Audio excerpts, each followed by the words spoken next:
Buyers in New York City inevitably want to know how the common charges and property taxes work and are often surprised to find out it depends on the kind of building you're purchasing into. So let's break it down. I'm Dewey. I'm a top real estate agent in New York City. If you haven't already, please hit the subscribe button for lots of great content on this channel, and let's get started. All right, as I said in the beginning, your kind of payment that you make on a monthly basis is largely dependent on the kind of building that you purchase into. And I have a great video that explains the difference between co-ops and condos, which are the two main buildings that we have for you to choose from in New York City.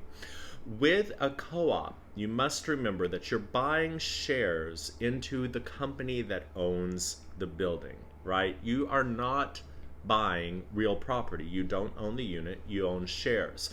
So therefore, you're not subject to property taxes on the unit.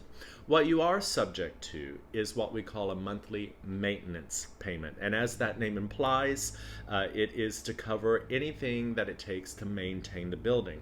And here's the interesting difference. That includes the building's underlying mortgage and property taxes on the building, not on your unit, because you don't own a unit, you own shares, right?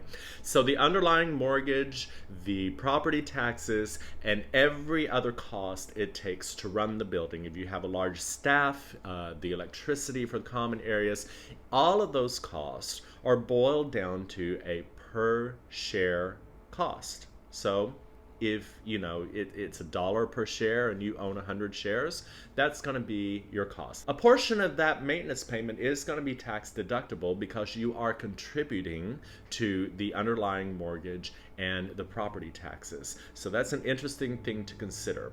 Now, with a condo, you own the actual unit. It's like owning a house anywhere else in the United States. You own the unit, so therefore you are subject to property taxes. So that's going to be your first monthly payment, the property taxes.